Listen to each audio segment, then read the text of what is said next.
Hi, everyone. Welcome to this edition of Roar Lions Roar. I'm your fill-in host tonight, Matt DeBear. Bill is on his way back from State College, actually, and Nick is AWOL. I don't know what happened to him, but he's gotten himself into some sort of trouble out in Seattle, I'm sure. But I am joined tonight by a man whose name I pronounced correctly once, and that was about 3 seconds ago, Matt Filipovits. I just butchered it. Filipovits. I jinxed it there. No, I'm joined tonight by Matt Filipovits over in Chicago. How are you doing this evening, Matt? Matt, I'm great. I've been dying for us to do this is our first ever Matt cast. I don't think you and I have ever done a show just us, so I'm very excited about it. That we get to talk about maybe the the worst part about the Penn State offense last year. The last several years. And ironically, true. we're doing this on a night. We were just talking.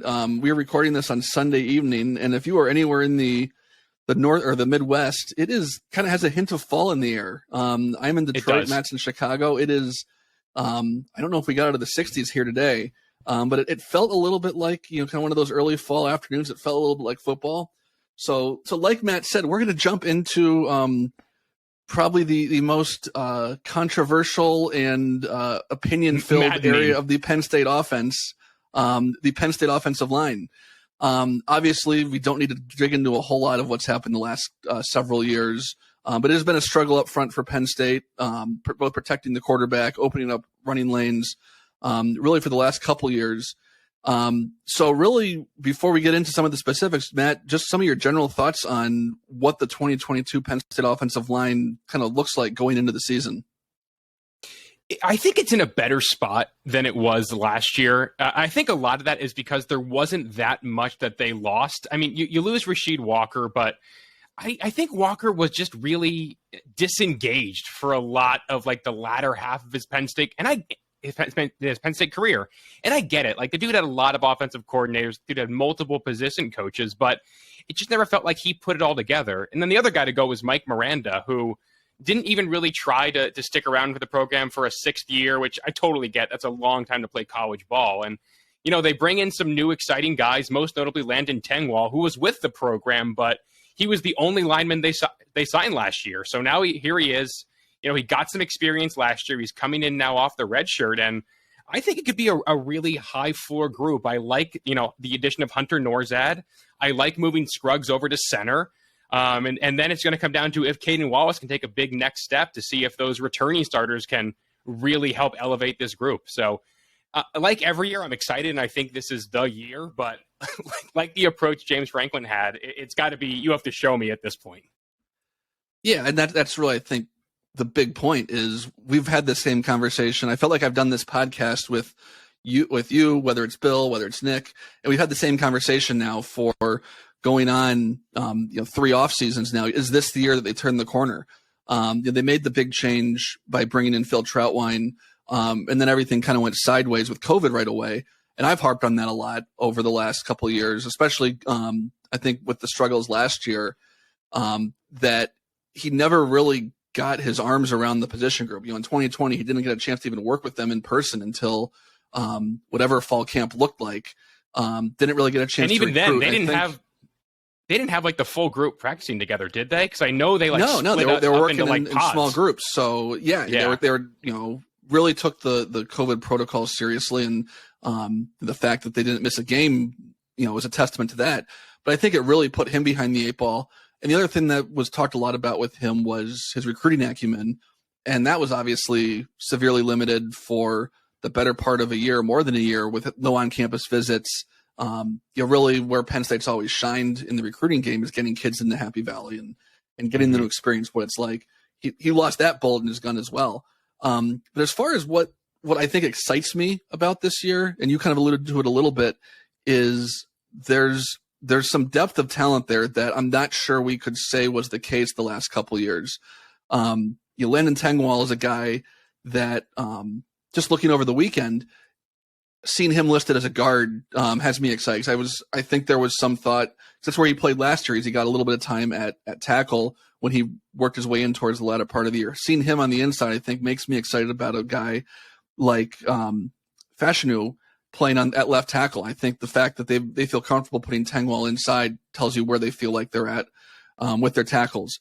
A name that you didn't mention that I don't think a lot of us really put a lot of stock in last year until we heard the coaching staff talk about it. Sal Wormley, who missed all of last season due to injury, was a guy that, and this, was said early on when it was announced that he was going to miss the season, he was a guy they expected to start, and to lose a starter on a unit that wasn't that deep to begin with, I think really hurt them. Hunter Norzad is a guy that's played a lot of football, experienced, a man at this point, whereas you got some of these guys that are transitioning from teenagers to young men.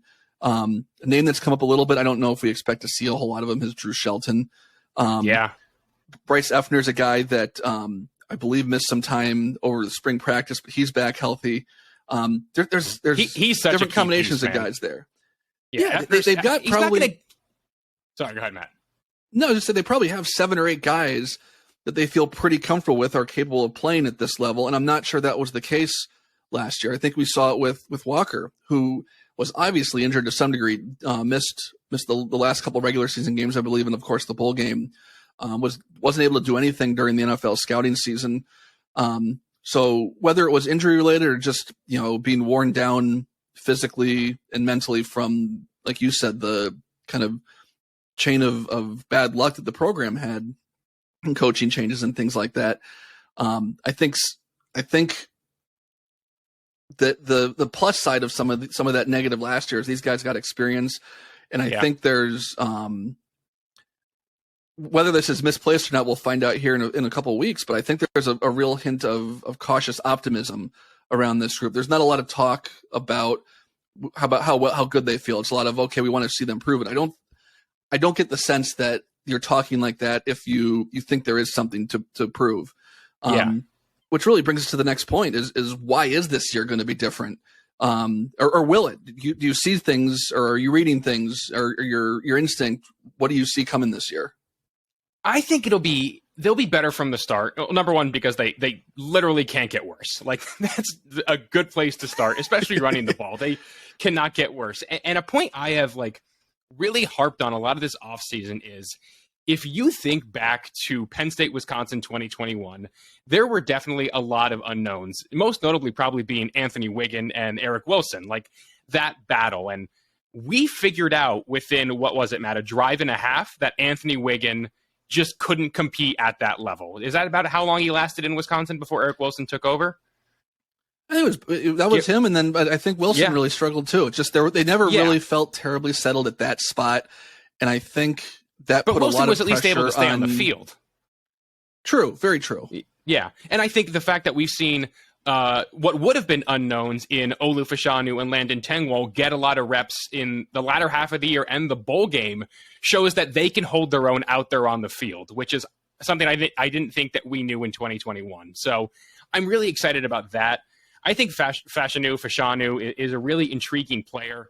He's just a big athletic body, and he's had time. Thankfully, thanks to Rasheed Walker, they haven't had to rush his development, so he could really come along at his own pace. And I liked what I saw in the Outback Bowl. Arkansas those are big dudes he was trying to block, and he did a pretty good job. So I'm excited to see him and Landon Tengwall mesh for a whole offseason and get things, get a good rapport going. And then Juice Scruggs was always a center. I don't think there's any doubt about it. I'm really happy that they finally got him there. I do feel a bit bad that it's in his 5th year that he's finally at the position that he was probably always meant to play. And then it looks like Sal Wormley has the guard spot, maybe back in his grasp, which, coming off an injury, that's huge, that he's healthy and that he's competing and getting that job done. And I think Caden Wallace can take a step forward. It's his 3rd year as a starter, which seems crazy to think about already, but he's a dude who it's kind of a now or never moment. And then, like you said, there's great competition along the interior. Hunter Norzad at both guard spots, and we saw a shot of him at practice today that the team put out of him looking at like he was repping at center. So he's getting reps, so he's trying to raise that entire interior. And then you got a guy like Bryce Effner who can just add some really great depth across the board at, I think, pretty much everywhere but center we've seen him play. So that's 7 dudes right there. And then you've got to imagine maybe one of Nick Dawkins, Ibrahim Traore, maybe even Drew Shelton, JB Nelson, the JUCO guy, can maybe come out of the woodwork too and add an 8th. So that's just a much better place to be in than them scrambling to find the proper guard at Wisconsin. Yeah, and I think it can't be worse. I think we kind of bottomed out last year. I think one thing that I think makes me think that it will be better, to what degree we'll find out. I don't want to say they're going to be, go from, 120th in stuff rate to 50th. I think that's, we're just tossing numbers out there for the sake of tossing numbers. But I think what excites me and gives me hope is all those guys you just mentioned. Other than Landon Tegwell, these are guys that have played 3, 4, 5 years of college football. Drew Scruggs, yep. This is his 5th year. Caden Wallace, 4th year. Fashanu, 3rd year, I believe, correct? Third year. Yes, 2020 he came in. Yeah, so 3rd year. I get confused on the roster here because they're listing everyone in there with their actual eligibility, counting the COVID year. Yeah. But Hunter Norzad, this is his 5th year. It's his first year in the Big Ten, but it's his 5th year playing college football. Caden Wallace, and first year at guard. I already mentioned him. Yep. Yeah, but even Bryce Effner, a guy that they're going to count on, I think, to fill in as needed. This is his 5th year. I think that is. And we've talked a lot about it over the last couple of years. And they've had guys that have had that experience, but I think there's some continuity there. This is their 3rd year with Phil Trautwein, their 2nd year in this offensive system. A bunch of these guys have played together over the last couple of years. I think that familiarity and physical maturity is going to be a big thing. And I think the other thing, too, that ought to help out is I think there's going to be a better level of talent behind them. Sean Clifford, we know all about. You guys talked about that last week on the quarterback preview. You talked about the running back room last week as well. But I think a 6th-year quarterback who has the ability to extend plays and cover up mistakes with his legs, and 2 guys in Nick Singleton and Katron Allen that I think we all expect to kind of be, before too long, the guys at running back, based on all the buzz coming out about them. Those 3 things, those 3 guys can help mask some warts. I think we saw that with Saquon Barkley several years ago, Journey Brown back in 2019, Miles Sanders in 2018. Those guys that have that elite running talent can really help make an offensive line's job easier. You don't have to hold a block as long. You don't have to open as big a hole. Those guys make guys miss. And I think that even helps build some confidence too over the course of a season.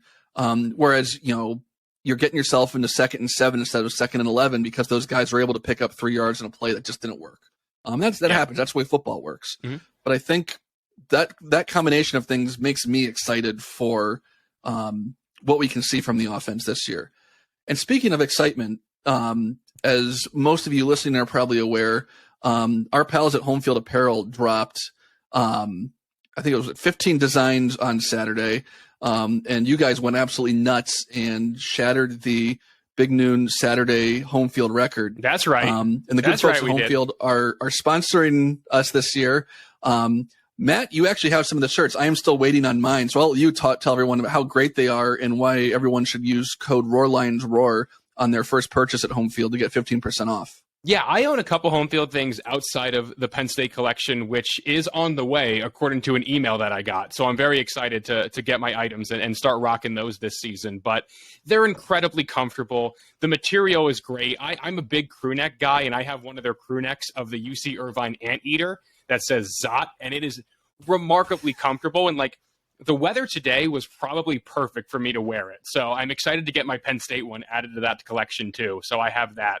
They take their time to really learn the history and learn the traditions of their schools. So that way they can have the best possible logos, the best possible experience for you. That way you find something that you can relate to. So I love Home Field. I love their stuff. We're very grateful that they sponsored us this year. And being in first place in Big News Saturday is a very exciting thing that we have to hold on to, because next up for the final week of Big News Saturday is Ohio State. They announced tonight. So we overtook Florida, and now we have to fend off the Buckeyes. So I am hoping, unlike Penn State the past few years, we can close things out in the fourth quarter against the Buckeyes and hang on to our number one spot. I was going to say that the good news is Penn State has always held on to leads against Ohio State coming down the stretch. Yeah, so, exactly. No, we're very grateful to the great folks at Home Field Apparel. Like I said, use code all caps, all one word, Roar Lions Roar at checkout, and they will give you 15% off your first order. Whether it is for the awesome new Penn State stuff, or if you are like my co-host you want to get some cool UC Irvine Anheuser merchandise. Louisville, I have a Louisville one. I have a Tulane one. I have a UConn one. I cover all my bases. So getting back to the offensive line here and getting away from exciting things and more hopeful things, I think we can all agree that the last couple years, the pitfalls of the Penn State offense have largely been due to issues up front. Now there's been quarterback play questions, running back play questions. But I think we talk a lot about the great teams in college football have great offensive lines. The teams that struggle don't, and I think the Penn State's offensive line not having great years the last couple of years is really where it has started and ended on the offensive side of the ball. So the question I have for you, Matt, is can Penn State's offense be successful if the offensive line struggles again? Or what needs to happen up front to take that next step? In terms of if they can be successful, I got to say no, simply because there's no more Jahan Dotson. Penn State hit so many big plays to Dotson that he single-handedly won them the Maryland game. He basically single-handedly won them the Wisconsin game with his big plays. So you take Jahan Dotson out of this offense and you don't take a step forward up front in terms of opening up running lanes, giving Clifford more time. I just don't see a way for the offense to get better. And if that's the case, Penn State's in the market for a new offensive coordinator and offensive line coach heading into 2023. And with a high floor guy like Drew Shelton on campus, it looks like the left tackle of the future, and with two exciting true freshman running backs and an exciting true freshman quarterback, two of them, you really don't want to have to rebuild your offensive coaching staff with those dudes already on campus. So this unit can't really afford not to take a step forward. And I do believe that they will. I think that 2020 is kind of a wash for Phil Trautwein. I don't know how you even coach in a pandemic, let alone one where you probably don't even have your whole offensive line working together, because it's either they don't practice together and you make sure at least some of them are available for games, or they all practice together and you run the risk of none of them being available for a game in the event of somebody would have gotten COVID. So 2020 is kind of a wash. 2021, I think, just had, a perfect mess of things go wrong between Walker's injury, Wormley going down early, just the general struggles of Clifford after he got hurt. So this, I don't want to call it a year zero, but if you want to call this a year 1.5 of Phil Trautwein, I'm fine with that. So I do think they take the step forward, and I really don't think they can afford not to take a big one. Yeah, I certainly agree on that latter point. I think, whatever you want to call 2020, and I agree with you completely that it's kind of, you almost just don't count it because so many things went wrong for Penn State from a timing perspective, from a COVID perspective, the Journey Brown injury, all those things that we've rehashed 1,000 times. The thing I keep going back to is, one, I don't think if the offensive line struggles again, I think we're going to see a lot of what we've seen the last 2 years. I think there's just no way around it. I think for all the talk that I just had about, the upgrade in talent at the running back position, all the experience you have coming back in Sean Clifford, the way he can help an offensive line out with his ability to run the ball. I don't think if you have the same issues or the same types of issues you've seen the last 2 years, without a Jahan Dotson, you all of a sudden lose that playmaker, that go-to guy that you kind of leaned on heavily last year. And if your offensive line is struggling, those running backs aren't going to be able to get the ball. You're not going to have a quarterback that is going to stay upright long enough to be able to complete the ball to any of his targets downfield. But with that said, and I think we both kind of alluded to this and we both kind of think this, that they are going to take some sort of step forward. The thing I've found myself thinking during this summer, and this is probably part of the optimist in me, is that they don't have to go from being terrible to great for Penn State to take a big step forward. Yeah. If they go from terrible to okay, then I think Penn State can take a big step forward because of the talent at running back. There's no Jahan Dotson, but there's Parker Washington. There's Keandre Lambert-Smith. There's Mitchell Tinsley, Malik Mega, Theo Johnson, Brenton Strain. Yeah, there's a lot of talent at the skill positions, unproven, but I think we all agree that there's natural talent there that's going to get an opportunity. And I think if they can just take that one average size step, we'll call it, as opposed to that one giant step, then I think this can go from, a 7-5 team that we saw a year ago, or 7-6 with the bowl game, to a 9 or 10 win team at least. Now, if they take a bigger step, then I don't think anything's off the table. I mentioned this to Bill and Nick when we kind of did our relaunch podcast a couple weeks ago, that they're as talented, at least as talented, if not more talented, than every team on their schedule other than Ohio State. Yeah, and they get them at home. And if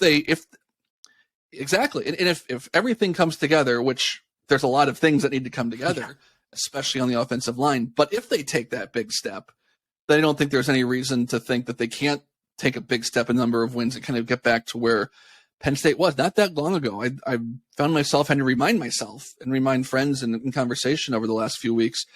This is a team that won 11 games in 2019 with all their warts, with average quarterback play, but they had Jahan Dotson, they had KJ Hamler, they had Journey Brown, they had those playmakers that they were able to rely on, and they did enough.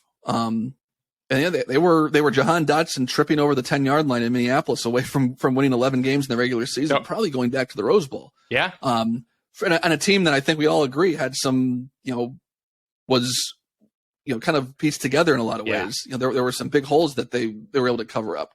I think the last 2 years have made it easy to forget that for obvious reasons. But it's a new cast of characters, both on the roster and the coaching staff, but it's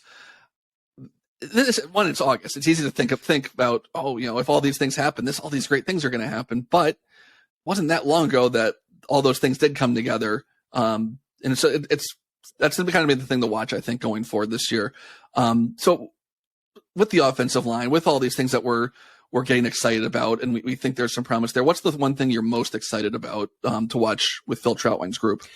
Ooh, I'm excited to see Scruggs at center. If you go back to his commitment, and I remember writing his commitment post all the way back when, in like 2017, 2018, and I think back when we wrote things, back when we were a written media.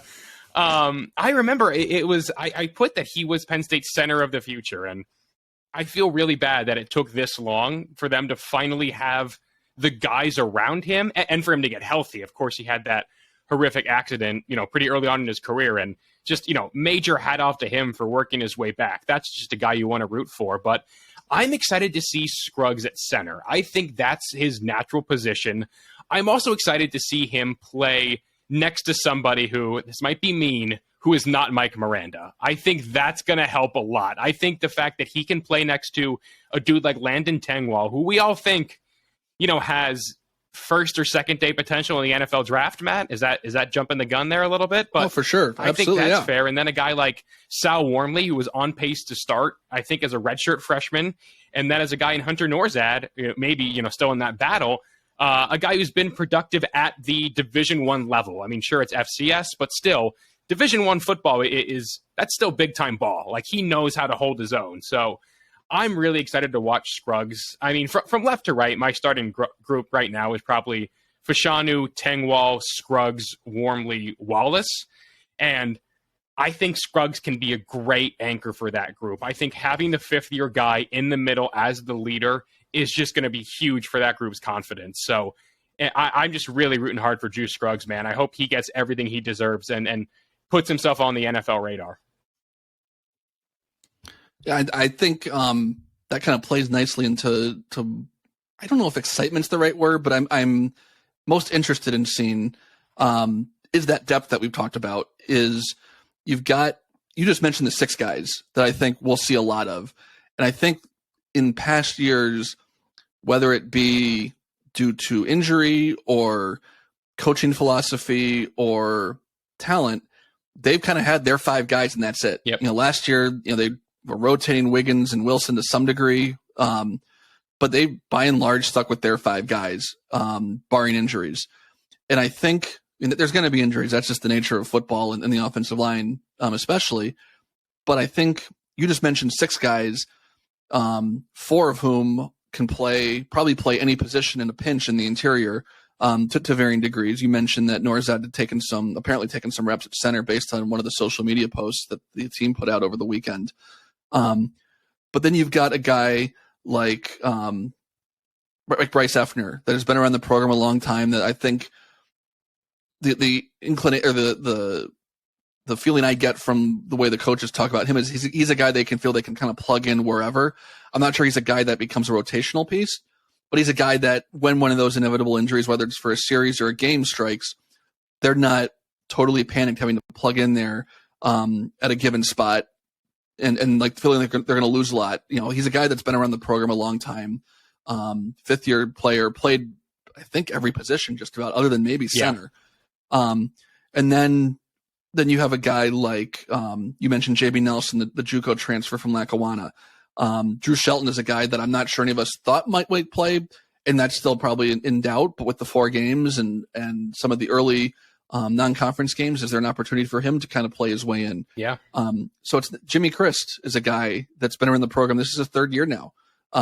Where does he factor in? He's a true tackle, but is he going to be able to not necessarily push for time, but if we'll just say Fashanu needs a blow at left tackle, does he step in there? You know, how do they move this around? I think there's some interesting chess pieces on the board that they haven't had for a couple of years here that give them the ability to play through injuries probably more productively than they've been able to for a couple of years.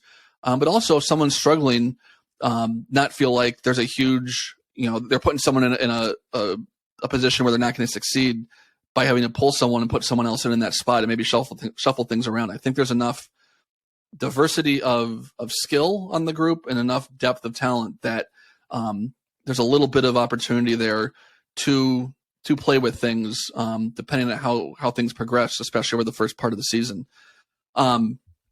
Any final thoughts from you, Matt, on the offensive line and Penn State's Achilles heel of the last couple seasons? One last point that I just want to make sure I touch on, because I thought about this a lot.